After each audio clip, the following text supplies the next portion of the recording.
Olá, seja muito bem-vindo ao Exame Infra, o podcast da Exame, que fala sobre a infraestrutura, os desafios de mover uma carga ou uma mercadoria do ponto A ao ponto B com a maior eficiência possível. Eu sou Luciano Pádua, editor de macroeconomia da Exame. Tenho ao meu lado meu companheiro de sempre, Maurício Malanconi, CEO da Suporte. Maurício, tudo bem? E aí, Luciano, tudo bem? É um prazer estar de volta aqui com vocês. Vocês estão acostumados com o André Martins apresentando, mas eu estou de volta e estarei sempre aqui alternando. E hoje temos o prazer de receber, para ser entrevistado no podcast, o Pedro Veloso. Ele que é diretor de engenharia da Via Araucária e também da Via Campo. O Pedro ele tem mais de 2 décadas atuando no setor de infraestrutura, teve uma passagem de 16 anos pela antiga CCR, hoje Motiva, atuou em posições estratégicas ligadas à engenharia, investimentos, implantação de projetos, e hoje tem esse desafio gigante da Via Araucária, que é controlada pelo Pátria Investimentos, um dos maiores fundos do Brasil, e é responsável pelos lotes 1 e 5 daquele grande projeto que está acontecendo no Paraná, de mais de 50 bilhões de reais. Eles têm um desafio aí, né, Pedro? Uma coisa simples aí, de alguma coisa em torno de 15 a 20 bilhões de reais de CAPEX para serem feitos no projeto. Então, sem mais delongas, muito obrigado pela presença, Pedro Veloso. É um prazer tê-lo aqui no Exame Infra. Prazer é meu sentar aqui depois de grandes nomes aí que admiramos e ouvimos aqui no podcast com vocês. Grande iniciativa. Obrigado, Luciano. Obrigado, Maurício. Então, vamos sem grandes delongas. Pedro, a gente sempre começa perguntando para os nossos entrevistados. Esse ano vai ser um ano recorde de leilões de rodovia. E o ano passado foi um ano recorde em relação ao ano retrasado, que também foi um ano recorde em relação ao outro ano. Vivemos um momento de boom, né, de explosão de novos leilões. Eu queria pedir, você que está nesse setor há muito tempo, qual é a sua avaliação? Qual é a parte boa disso? Porque aponta para uma maturidade institucional de conseguirmos fazer leilões independentemente de ciclos eleitorais e governos. Por outro lado, também aponta para talvez uma incapacidade de oferta de mão de obra, de capital, de projetos. Queria entender se você também percebe isso dessa maneira. Claro. Acho que já de algum tempo a gente percebe a concessão como um caminho, né, para viabilizar uma infraestrutura mais adequada para um país que tem uma defasagem de infraestrutura enorme, que prejudica a sua competitividade no mercado internacional, obviamente. E a concessão, ela já tem um bom período aí, praticamente 30 anos, né, em rodovias, mas outras concessões de infraestrutura. Então, essa maturidade do modelo, aliado a toda essa escassez de infraestrutura, ela nos traz hoje para esse ponto que a cada ano a gente bate recorde de concessões. Ao mesmo tempo que a infraestrutura é precária, a oferta de mão de obras no setor também né, dado que muito tempo sem essa infraestrutura em alta, também pouca formação de profissionais, a gente tem um vale aí de formação de profissionais, embora muitos profissionais trabalhem no setor, trabalhem na construção, a gente chega hoje num ponto sim que um dos grandes desafios para viabilizar essa infraestrutura é a mão de obra em todos os níveis ali, né, deste programa de concessão e também de obras públicas. Ô Pedro, dentro desse desafio de mão de obra que você traz, né, a maioria dos entrevistados que tem vindo aqui com a gente tem comentado... A gente avisou, né, relação, Maurício? Ninguém pode falar que a gente não avisou depois. A gente falou qual era a próxima onda, né? A dificuldade no caso de mão de obra. Você já entende qual que é a sua visão? É um risco, de fato, estruturante para atingir esse pico de CAPEX, de leilão, você que está nesse dia a dia? Olha, em termos de CAPEX, sem dúvida, né? A gente tem o desafio de mão de obra relacionado a outras áreas, né? Ao próprio OPEX. Algumas áreas a gente percebe que a inovação, a robotização, ela acaba mitigando um pouco o risco da mão de obra e a gente consegue enxergar um futuro próximo até, né? Um curto prazo, a gente conseguindo substituir mão de obra que hoje é escassa por uma robotização, por uma automatização, isso na conservação. A arrecadação hoje a gente já não depende mais basicamente de arrecadadores. Aqui né? você fala da praça de pedágios mesmo, tradicional. A praça de pedágio, ela hoje já tem autoatendimento, quando não, de fato, a cobrança via free flow, né, ou outro método sem a interação. Mas para o CAPEX, né, a engenharia, a construção civil, ela historicamente tem uma inovação menos acelerada do que outras áreas, né? A gente já viu aí pesquisas, se eu não me engano, da Deloitte, que traz a construção civil como o setor menos inovador de todos os setores importantes para a economia, ele só perde para a pesca, né? Então, de fato, a gente tem um problema aí de produtividade, de fato, e essa produtividade também decorrente da mão de obra, e a gente não consegue exatamente hoje uma obra que vai consumir 1.000, 2.000 pessoas de mão de obra, a gente imaginar que ela vai estar daqui 5 anos automatizada como uma conservação eventualmente pode estar. Então, de fato, o CAPEX, além de ser hoje a gente ter volumes muito expressivos de CAPEX, a gente tem um desafio também da produtividade e essa escassez de mão de obra. E pensando hoje em termos do Paraná, que eu acho que é um case relevante, né? Acabou virando uma espécie de laboratório. Teve parte de certame que acabou vazio, voltou para a prancheta para poder ajustar. O lote de vocês é um lote bem grande. Queria entender como é que você vê ali esse modelo que foi feito no Paraná e como é que os próprios paranaenses têm chamado, o supermercado do mundo, né? Então, o Paraná tem um criando crescimento diferenciado hoje em relação ao país aí, né? Total, um hub logístico totalmente diferenciado, porque também tem o próprio Rio, tem muito agro, tem muita indústria. Perfeito. Mas queria entender sua visão especificamente sobre o Paraná, né? Do ponto de vista logístico e desse modelo de concessões. Eu acho que não é de agora, né, que o Paraná tem se apresentado aí junto com outros estados que vivem muito do agro, né, dessa exportação principalmente, e que tem se posicionado como uma potência local, né, e o supermercado do mundo, como o governo posicionou, por conta de, obviamente, essa exportação de alimentos, etc., e uma infraestrutura precária, né, então a gente depende muito do setor rodoviário, boa parte dessa carga ela é transportada pelas rodovias, e a gente tem aí mais de 20 anos de concessão no Paraná, além do período sem concessão, no qual as rodovias não foram duplicadas, a infraestrutura não acompanhou o crescimento do estado, né? Então a gente chega num ponto hoje com uma regulação madura, então acho que uma decisão muito acertada, né, dos governos estaduais e federal, de conceder para a NTT, né, para a federação, né, para o ente federal, a administração das rodovias estaduais para fazer um pacote conjunto com a NTT hoje, que é uma agência muito madura, né, com uma regulação muito madura, nível internacional, de fato, de contrato de concessão. Então, ela já nasce muito bem, né, no que tem praticamente de melhor aí no mundo, no que tange a regulação, né? Então, são contratos bem regulados. A questão é como a gente convence agora a população que são contratos bem regulados, que a corrupção não vai fazer mais parte, que não só a questão da corrupção, mas também a flexibilidade do contrato para que as principais obras sejam executadas, as penalidades caso elas não sejam executadas. Então, não é fácil comunicar para a população que conviveu muitos anos com uma concessão que entregou pouco, que agora um bom contrato, uma boa regulação vai passar a entregar, né? Então, de fato, para mudar essa mentalidade, né, não é só do paranaense, mas no Paraná é muito forte. Sim. A gente tem dificuldade para que a mídia, para que os usuários chamem de concessão de rodovia ou de infraestrutura, né? Empresa de pedágio, quando muito concessão de pedágio, então o tempo todo a gente tenta corrigir esses termos para tirar essa pecha mesmo, de fato, que o pedágio é só um meio pelo qual a gente se remunera, tem a contrapartida para fazer grandes obras e para cuidar da rodovia e prestar os atendimentos, socorro médico, mecânico, etc. Então, começa por um bom contrato e, de fato, isso está bem posicionado, mas a gente tem que saber comunicar também para a população enquanto todas as entregas não forem feitas, né? A gente tem aí 7 anos para concluir todas as ampliações na Via Araucária, na Via Campo também, assim como nos demais lotes, que hoje são da Motiva, da EPR. Quando todas essas obras estiverem concluídas, ainda que com alguma flexibilização, né, dentro do contrato, que é natural, essa infraestrutura nova vai, com certeza, mudar a visão do paranaense em relação à concessão. Mas, por hora, é comunicar bem e fazer as obras no prazo.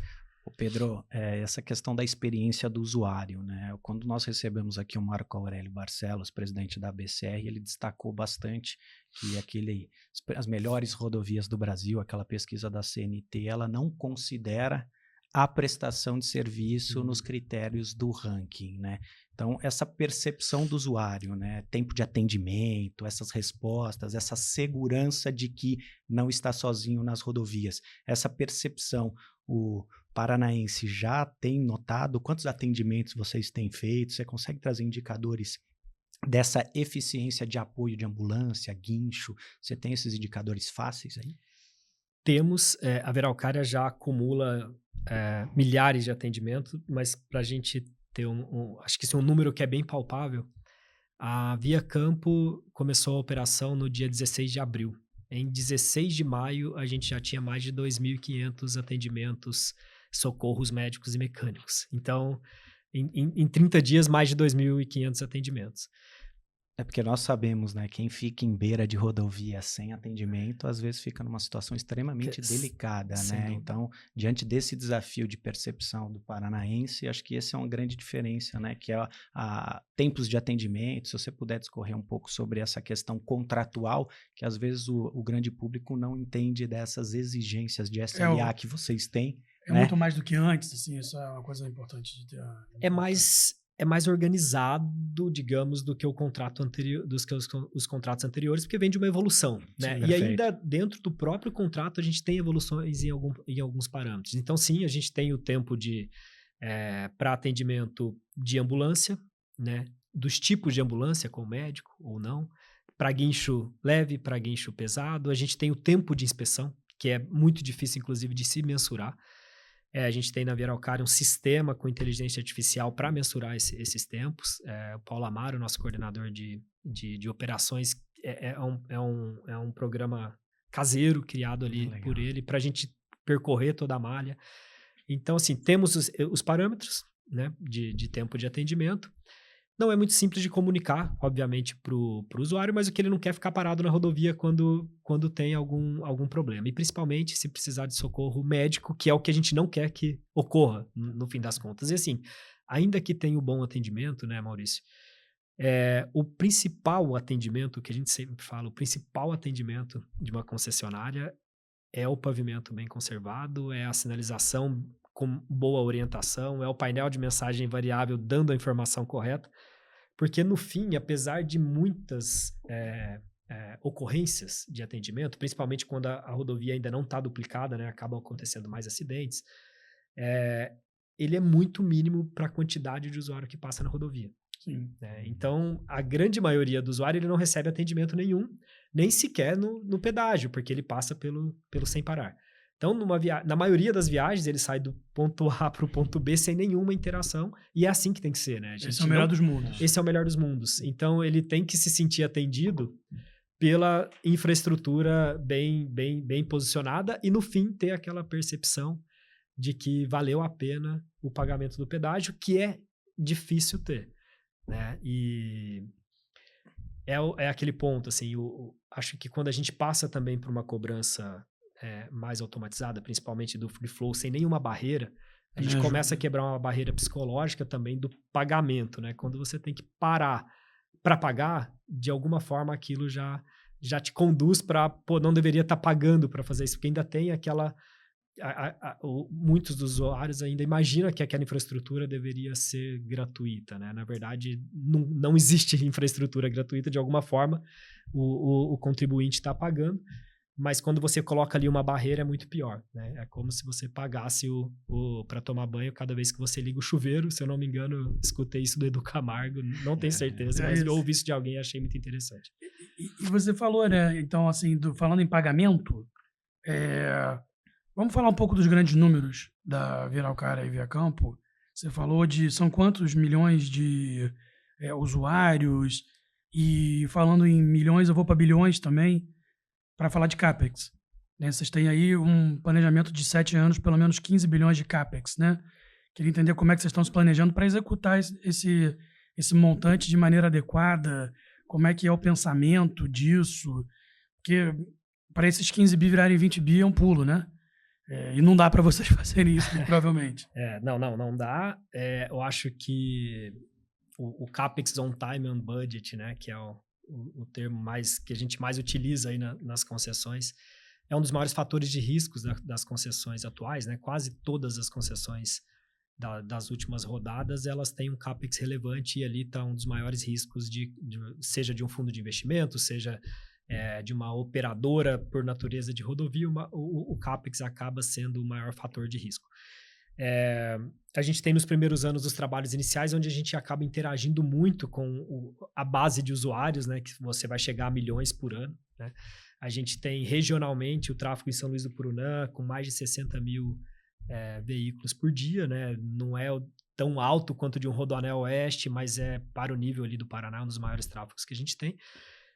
E quando a gente vai para trabalhos iniciais, que você tem uma infraestrutura deficitária, né? Ou seja, uma rodovia que já deveria ser duplicada, ou até, eventualmente, 3 faixas por sentido, está com uma faixa por sentido, e a gente fecha uma faixa para recuperar o pavimento. Então, seu primeiro contato com o usuário... É pura fricção. É pura fricção, mas ela é necessária, porque ela vai adequar uma infraestrutura. Então, essa é uma questão que demanda muito planejamento, né? Então, a gente precisa desse CAPEX on time, porque existem penalidades que são severas no contrato, mas, além disso, você precisa entregar essa infraestrutura para o usuário enxergar que a concessão valeu a pena, né? Quanto mais tardar, mais o negócio está em risco, porque o CAPEX é um risco, e mais a sua imagem, a reputação, ela vai estar em risco também por conta dessa questão de não entregar um time. E um budget, obviamente, como o CAPEX também é muito relevante, você financia esse CAPEX muitas das vezes, a maioria das vezes. Os juros é hoje um desafio. Então, quanto mais on budget, mais você mantém esse negócio numa base saudável. Ô Pedro, os grandes grupos, né, historicamente, evitaram internalizar mão de obra intensiva, né? Então, a gente tem o desafio do CAPEX, mas vocês também somaram nas concessões do Grupo Pátria a internalização de serviços de OPEX, como própria conserva. Por que o Pátria decidiu seguir esse caminho? Eu ainda não estava no grupo, né, quando essa decisão foi tomada, e hoje eu participei de várias discussões dessas na própria Motiva, né, onde a gente acabou por não internalizar completamente, como foi feito nas primeiras concessões do Pátria, né, na Eixo, depois Entrevias e agora as do Paraná, e todas, esse é o modelo, né, hoje que prevalece no Pátria. A decisão se deu por um desacordo comercial a princípio, né? Uma história que eu conto, mas não que eu posso contar aqui, porque eu ouvi dos meus parceiros, mas eu não vivi, né? E aí o Pátria, com muito arrojo, com muita necessidade de fazer o negócio performar, ela decidiu internalizar, né, com a expertise dos gestores, né, de tocar aquele negócio, decidiu por internalizar, e foi com certeza uma questão bem sucedida. Hoje eu vejo bem de perto o quanto faz todo sentido uma atividade que é core para a concessão, né, que é a conservação. Então a gente tem fábrica de placa própria, algumas outras empresas, outros grupos também têm, e a gente tem a roçada própria, pavimentação rotineira própria, sinalização horizontal, vertical, etc. Aproveitando esse ponto, eu vou querer que a gente volte para falar dos desafios específicos de 70 quilômetros de obras simultâneas, contorno de Curitiba, mas antes, você citou o Pátria, eu acho que é interessante. A gente tem visto um movimento muito grande de fundos de investimento entrando em infraestrutura. Então eu queria fazer 2 perguntas para você. Dado que você vive esse setor, de um ponto de vista de quem estava num player tradicional do setor, foi para um outro tipo de player, por que esses fundos de investimento estão vendo valor no investimento em infraestrutura? E 2, como é que é montar uma concessão do zero, né? Que é uma coisa meio diferente. Então, eu me imagino que seja um desafio. Queria entender esses 2 pontos. Perfeito. Entrada de fundo, assim, obviamente que eu não tenho a propriedade de um gestor de fundo para falar sobre isso, mas eu entendo natural, né, essa entrada dos fundos, porque é um investimento em infraestrutura num setor que está maduro, com regulação madura, né? Então você tem você pode investir diretamente em debenture, você pode investir em determinados ativos de infraestrutura. Você vai lá no operador buscar uma operação que vai te dar um retorno eventualmente maior do que você teria no mercado, né? De novo, a regulação precisa estar madura, você tem que ter uma equação que dê segurança para esse investidor. Então, acho que é natural, acho que é assim na infraestrutura do mundo todo, né? Você ter esses fundos participando, o investidor profissional ali participando da operação como investidor/operador. Né? Então, acho que isso é um ponto que é uma tendência e a gente tem visto isso acontecer no Brasil, não só com o Pátria, com o Starboard e outros fundos que entram aí agora e eventualmente isso pode se massificar. Acho que o grande desafio é justamente o que você já colocou. Um operador tradicional, ele já traz uma bagagem, traz uma maturidade, tem profissionais dentro de casa que conseguem mobilizar uma nova concessão, que sabem como mobilizar uma nova concessão. E aí eu acho que esse é o grande negócio, né? Acho que no próprio Pátria, quando a tese nasceu, ela nasceu com profissionais muito maduros, o próprio Sérgio Santillan, que esteve aqui, que hoje é nosso líder na Veralcare e na Via Campo, um cara com muita maturidade, que conhecia muito da tese rodovias e a partir dali... ele viu nascer, né? Viu nascer e a partir dali, com outros profissionais também experientes do setor, montaram a primeira concessão e não parou mais, né? Falando do Pátria.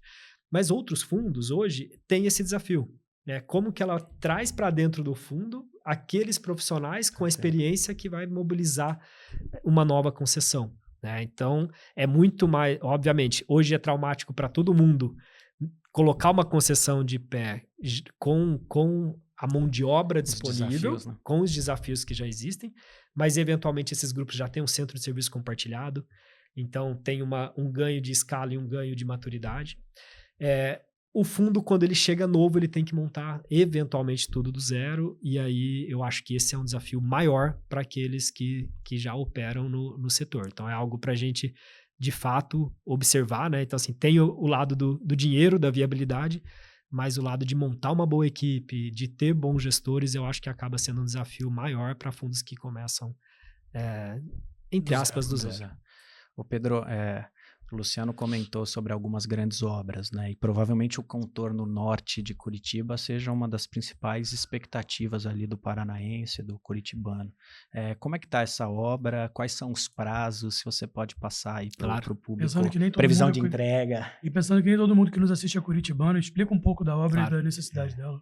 Claro. Seria parte do Rodoanel, né, curitibano, que ainda não se fecha, né, assim como o de São Paulo também. A gente tem o contorno leste, que é operado pela Arteres. A gente tem o contorno sul, que é operado por nós, né, que não era concessionado anteriormente, agora faz parte da Veralcare. E a gente tem o contorno norte, que é o único dos existentes que está em pista simples. Né? Infelizmente, ele tem ali a pecha até de contorno morte por algum dos usuários, né? Infelizmente, porque ele tem acidentes cotidianamente, um tráfego muito alto. É quase praticamente uma avenida ali que liga alguns bairros de Curitiba, passa por Almirante Tamandaré, né, vai sentido Colombo, e tudo ali na região metropolitana de Curitiba. Pista simples, mistura caminhão com moto, com veículo leve. Então, receita para o desastre. Receita para o desastre. É nesse ambiente que a gente começou as primeiras obras de duplicação da Veralcare. Né? O licenciamento são obras hipercomplexas, interferências complexas, muitas desapropriações de desocupações, mas um licenciamento ambiental mais simplificado que em outros trechos, justamente por já ser uma região conurbada. Né? Então, a gente conseguiu esse licenciamento ambiental simplificado em junho do ano passado, e hoje a gente já está com 70% da terraplenagem da obra concluída, já temos obras de arte concluída, já iniciamos as primeiras camadas de pavimentação, então tudo hoje em linha para a gente entregar essa obra. São 17 quilômetros de duplicação em fevereiro do ano que vem. Então, acho que é o primeiro grande passo que a gente dá de uma entrega. E além desses 17 quilômetros, a gente tem mais 27 quilômetros numa outra rodovia estadual, na PR-423, e mais 27 quilômetros também na BR-277, que eu acho que é a maior expectativa aí de duplicação de todos os paranaenses, que é o principal corredor logístico ali do Paraná, que liga lá o porto de Paranaguá até Foz do Iguaçu. Né? Então, infelizmente, uma rodovia que hoje não deveria ser pista simples, né? Prejudica muito a logística, muitos acidentes, mas a gente deu um passo importante e até um marco bastante expressivo, que é a retomada da duplicação nessa rodovia. A gente começou em dezembro do ano passado e hoje a gente já está com mais de 30% da terraplenagem avançada também. Aí me conta um pouco sobre a BR-277. No caso, 30% da terraplanagem, ela é inteira simples. Hoje ela, no nosso trecho, ela tem outros trechos de pista duplicada.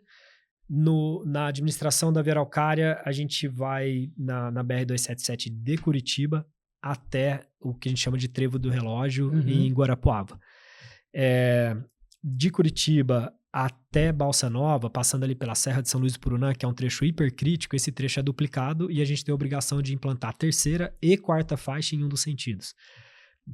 E ali de Balsa Nova em diante, toda a pista fica duplicada, são mais ou menos aí 180 quilômetros de duplicação só na BR-277. Isso tudo dentro da Via Araucária, certo? Dentro só da Via Araucária. Daí tem o lote 6, que hoje é administrado pela EPR, que tem mais, não tenho certeza, mas 200 quilômetros aí de duplicação também da BR-277. São obras que ainda não iniciaram, mas tem um cronograma aí super arrojado também de cumprimento. É engraçado que tem a ver com esse backlog, em alguma medida, que ficou do Paraná, né? Sim. De um estado que é um hiperprodutor agrícola, também um hub logístico, também tem sua indústria forte e estava meio aprisionado a uma certa dificuldade logística desse aspecto.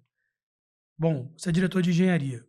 Me conta, qual que é o maior desafio de engenharia dessas obras? Então, você falou no caso da trecho conurbado, obviamente, desapropriações. No caso da BR-277, o que está mais difícil de fazer? Licenciamento ambiental?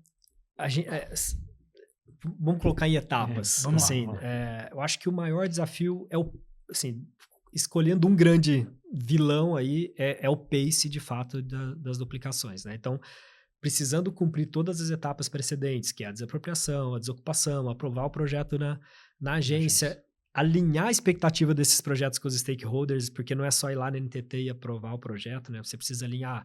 Ali a gente tem produtores agrícolas que estão habituados a cruzar a máquina na rodovia há 70 anos. Então, agora você duplica e ele não vai mais atuar dos dois lados da rodovia, eventualmente onde ele tem fazenda. Só para citar um dos stakeholders que a gente tem, que é complicado.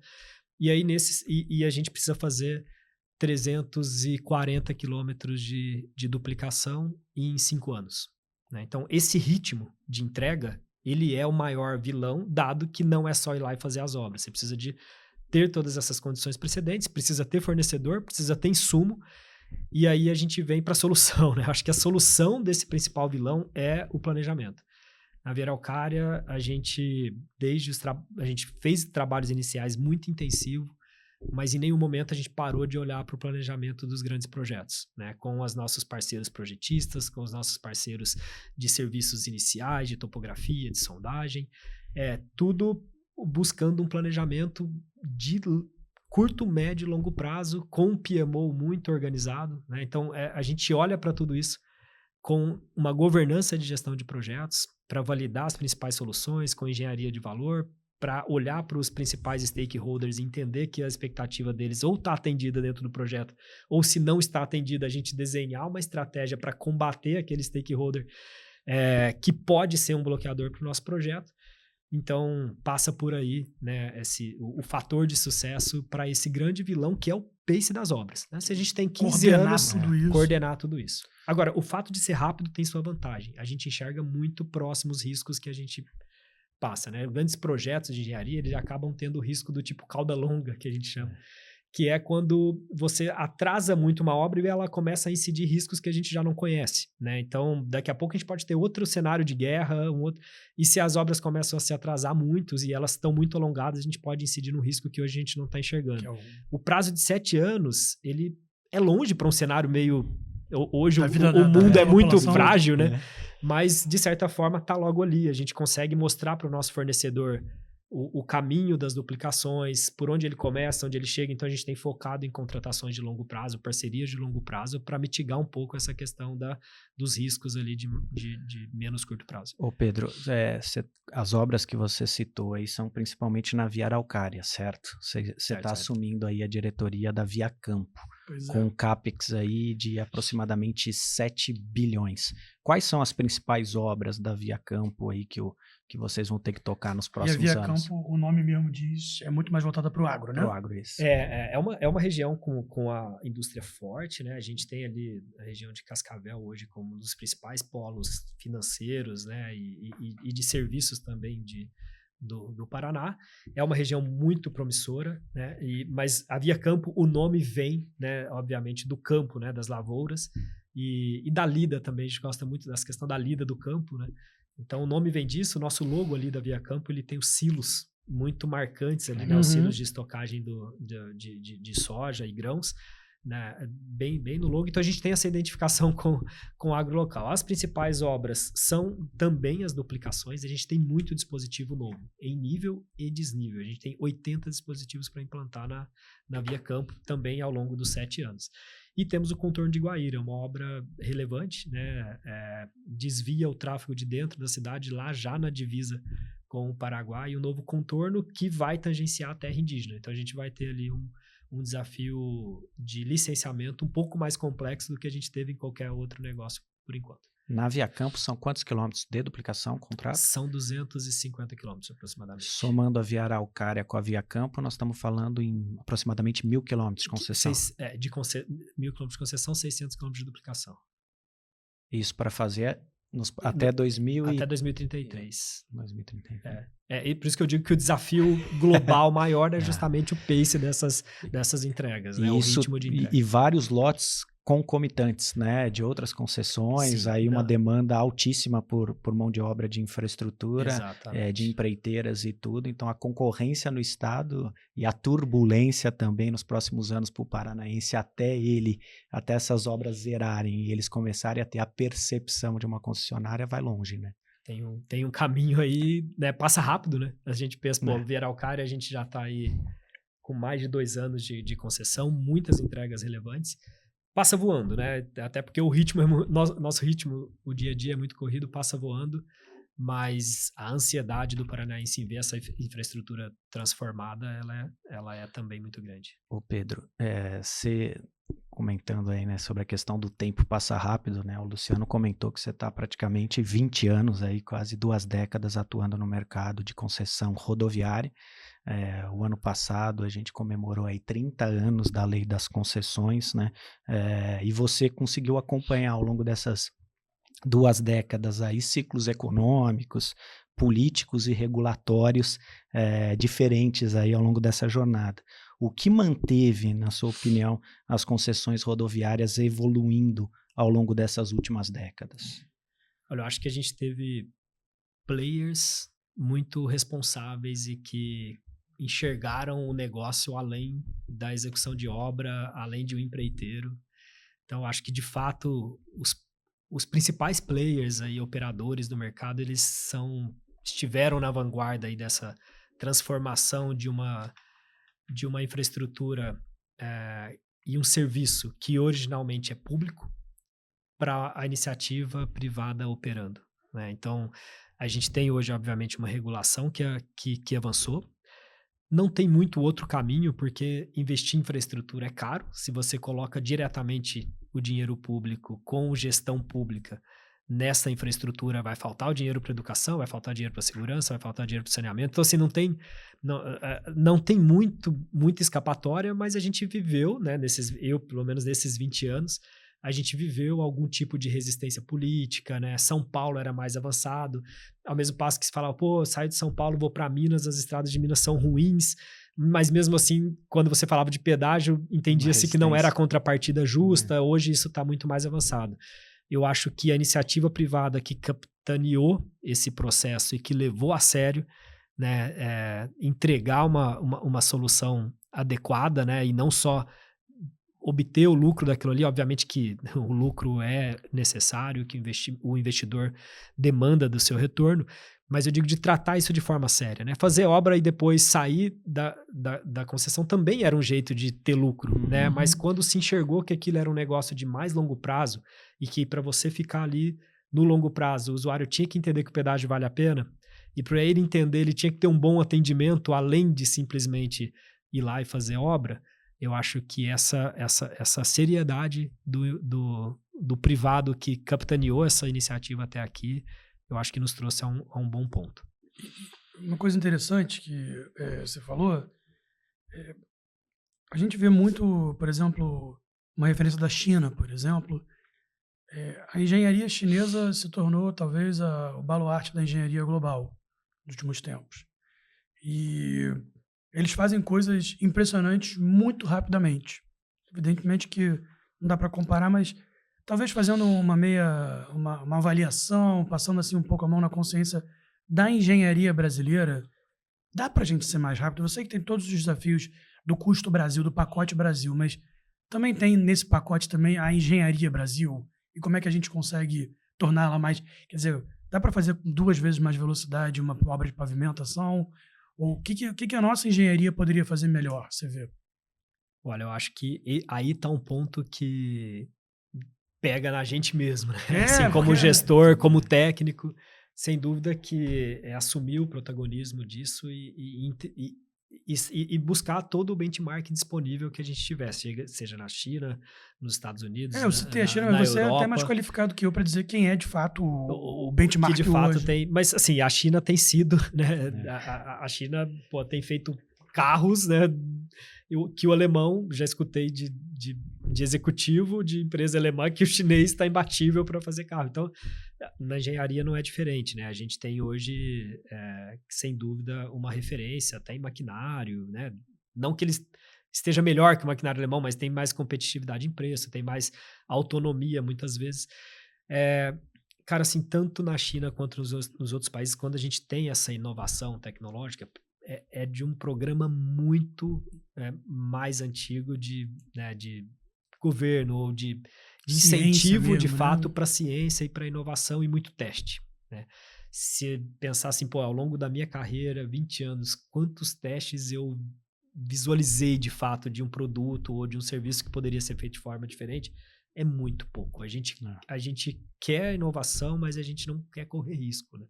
Então, eu quero colocar na pista uma acabadora autônoma, eliminar a mão de obra, mas, se ela fizer errado, quem vai pagar essa conta? Ninguém topa pagar aquela conta, né? Isso serve para N outros assuntos. Recentemente, na Veralcar, a gente fez um teste com um micro revestimento de alta performance. Esse a gente quer fazer na pista em larga escala, a gente conseguiu fazer na pista numa marginal. Cara, foi muito bacana, deu certo. Mas assim, parece que deu certo. Mas se desse errado, quem paga a conta? Então você tá sempre... Sabe, a gente não tem por trás né, não vai ter uma iniciativa de governo, a gente não vai ter o investidor assumindo, cara, entendi que foi por um teste, é por uma inovação, daqui 5 anos eu vou ter um retorno. É um ambiente muito complexo ainda. Eu não tenho essa resposta. E eu me dou um pouco...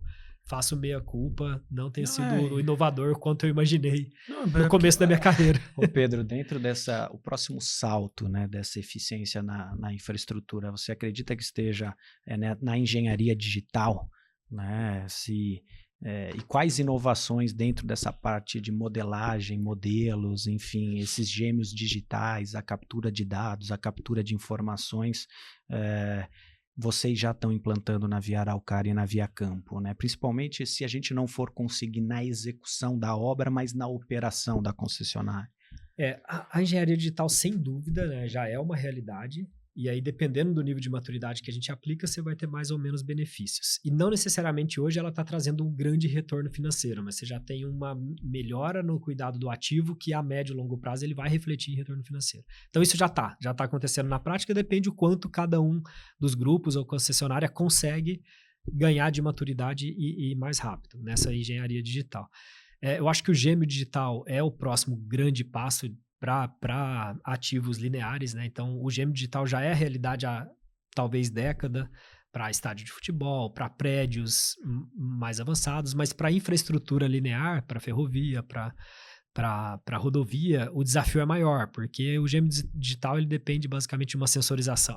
Além de tudo que a gente já tem há mais tempo, que é o projeto digital, o BIM, né? a informação modelada de projetos, você sensoriza e você obtém o resultado ali via gêmeo digital. Essa sensorização para uma rodovia, para um ativo linear, ela é mais complexa. Você vai sensorizar algumas obras de arte, a gente já tem alguns pilotos desse na própria Via Araucária, mas para você transformar a rodovia num ativo digital, ainda tem alguns passos. Mas eu acho que esse é o caminho. Eu enxergo uma inovação muito grande também, e aí passa pela digitalização, na forma de contratar a infraestrutura, né? Hoje a gente tem muito dinheiro que fica pelo caminho, porque eu contrato o empreiteiro, que muitas vezes subcontratam outro empreiteiro, e boa parte também com a própria mão de obra, mas a cadeia deste pagamento ela é muito complexa, além de muitas perdas que se tem pelo caminho, né? Então, assim, a nossa forma de contratar, a gente acaba deixando muito dinheiro pelo caminho, muito imposto que poderia eventualmente ser mitigado. Então, aí também eu acho que tem uma inovação que coincide com a engenharia digital.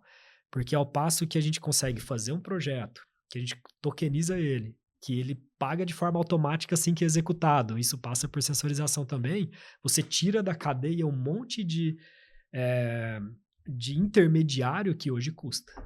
Eu vou pedir um exemplo, por favor, porque traz isso para o mundo real para mim. Olha, imagina que eu fiz uma obra de arte em BIM, em modelagem de informação digital, 3D, e ali eu tenho todas as informações também dos materiais. Quando eu aplico aquele material, eu tenho uma sensorização que eu já identifiquei que ele aplica, a construtora recebe no momento que está aplicando.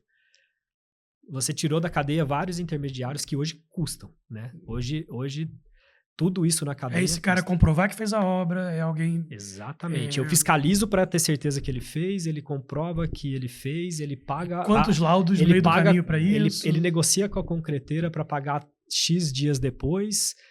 Eu pago ele só ao final da medição, que normalmente fica 30, 60 dias depois do serviço executado. Aquilo custa financeiramente, porque ele está com juros, né? Ele emprestou com juros, ou eu emprestei o dinheiro para ele em troca de um desconto, etc. Então, assim, a gente coloca custos financeiros e de intermediação em toda essa cadeia do processo. E como a gente está falando de obras bilionárias, qualquer otimização de intermediação nesse sentido, ela tem um potencial ganho. Ô Pedro, ao longo de todos esses leilões que tiveram no Paraná, que foram 6 lotes, né, a gente viu que tiveram várias concorrências aí na B3.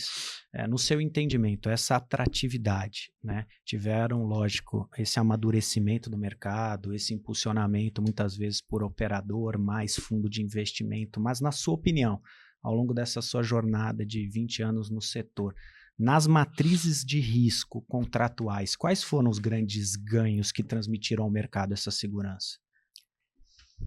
Olha, eu não vejo assim uma revolução em matriz de risco em contratos de concessão rodoviária. Tem claramente cláusulas mais bem escritas. Uhum.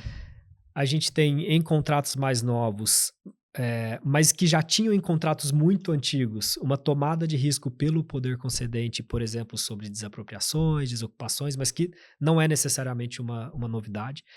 O risco geotécnico, né? A forma como a gente consegue equalizar ele, principalmente junto às seguradoras, hoje ainda é um problema. Uhum. E em algumas concessões específicas que você vai ter construção de túnel e etc., você tem uma regulação mais avançada em matriz de risco. E mais recentemente a gente vai ver risco de demanda, né?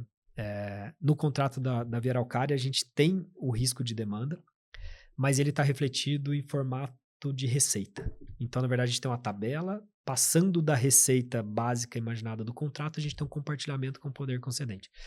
Os contratos mais novos, aí sim eu vejo uma grande evolução, ele de fato traz o risco, ele traz uma tabela que você vai compartilhar pela demanda, não necessariamente pela receita. Aí tem no meio disso tem por que a receita eventualmente não é o melhor caminho, porque você tem ali veículos isentos, você tem outras questões que não foi exatamente o que gerou o risco, né, que é o fato de estar passando mais ou menos veículos equivalentes por praça de pedágio. Mas esse risco da demanda é um risco muito interessante, acho que é uma das principais inovações dos contratos mais recentes. Mas assim, eu não vejo nenhuma grande revolução, tá, Maurício? Eu vejo sim uma uma evolução gradual de muito tempo e alguns riscos que antigamente eram tomados pelo poder concedente deixou de ser tomado, hoje voltou a ser tomado. Então, se a gente olhar em perspectiva, assim, em linha do tempo, não vai haver uma grande revolução em matriz de risco, pelo menos nos contratos de concessão de rodovia. Agora, em outros tipos de contratos, outras parcerias público-privadas, com Project Finance, etc., aí já vejo um ambiente bem mais complexo. No seu entendimento, essa atratividade maior, esses novos players estão vindo pelo amadurecimento do contrato como um todo e do ambiente regulatório, né? Então, quando você tinha, por exemplo, anteriormente no próprio Paraná, eu tenho um governador que dá uma canetada e muda o contrato. Fez de plataforma de governo ser contra... Plataforma de governo. Então, vou baixar o pedágio, tiro obra, baixo o pedágio, etc. Então, assim, esse tipo de carteirada é um problema. Então, hoje, a gente tem concessão atrás de concessão, resistindo a iniciativas que seriam drásticas de, eventualmente, governantes, etc. Legisladores, né, ou e a restrição fiscal dos estados e da União também. Exato. E assim, o país como um todo hoje, independente de lado político, né, antigamente você tinha um lado mais liberal, outro menos liberal, hoje independente de lado político, enxerga a concessão como um caminho e isso traz um amadurecimento regulatório, político, jurídico, que aí atrai os investidores e os players se mantêm firmes aí no projeto. Perfeito. Muito bom. E é por isso que quando você tem uma estrada muito importante e ela está com uma pista simples, não é porque simplesmente é porque houve uma série de eventos em cadeia que levaram esse ativo público, né, que pode ser concedido ou não, a ficar menos ou mais atualizado diante do tempo da demanda que é necessária. Acho que a gente tentou aqui hoje trazer um outro aspecto do assunto que a gente sempre fala de concessões e de infraestrutura, né? Que é o desafio de engenharia, o desafio que vai acontecer no futuro, como fazer a gestão desses contratos, como casar o fluxo de caixa de cada um desses atores, que era sobre isso que o Pedro falava. Então, Pedro, eu queria te agradecer imensamente pela presença aqui no Exame Infra. Tem algo que a gente não trouxe? Não, para mim foi ótimo, perguntas boas, deu para explorar muita coisa, e gostaria só de deixar aqui de novo o agradecimento a vocês para falar um pouco desse projeto que a gente é apaixonado, né? Representando aqui todo um time da Via Araucária, da Via Campo, da plataforma de rodovias do Pátria e BH, que apoia a gente com serviços de suprimentos e outros serviços. Nós somos apaixonados por esses projetos do Paraná, a gente abraçou isso de forma, assim, como poucas vezes eu vi. Eu tenho muita sorte, eu sempre trabalhei em times muito competentes, muito apaixonados pelos o que fazem, mas eu destaco aqui muito o time da Via Araucária e agora esse time de gestão da Via Campo também. A gente pretende, de fato, transformar a infraestrutura rodoviária do Paraná e deixar um legado. Então, agradeço por poder falar desses projetos aqui. Parabéns pela jornada. Obrigado. Nós que agradecemos pela presença. Eu agradeço também o meu co-apresentador e amigo, Maurício Marranconi. Maurício, mais uma vez um prazer. Prazer é meu, Luciano. Mas eu agradeço especialmente a você que nos acompanhou até aqui ao final. A gente aqui na Exame está discutindo há quase 2 anos nesse podcast. É um grande prazer para a gente ter esse espaço para falar tanto de nicho quanto de assuntos mais mainstream, como o contorno norte lá de Curitiba, que é um assunto que eu sei que todo curitibano fica bastante sensível, quer saber como vai ser. Então a gente fala desde os riscos de engenharia a isso. Acompanhe a Exame nas redes sociais, acompanhe o nosso site, siga a gente, porque aqui você vai ter uma discussão aprofundada sobre como levar uma mercadoria, um produto, uma pessoa, do ponto A ao ponto B, com a maior eficiência. A gente fica até a próxima. Um abraço.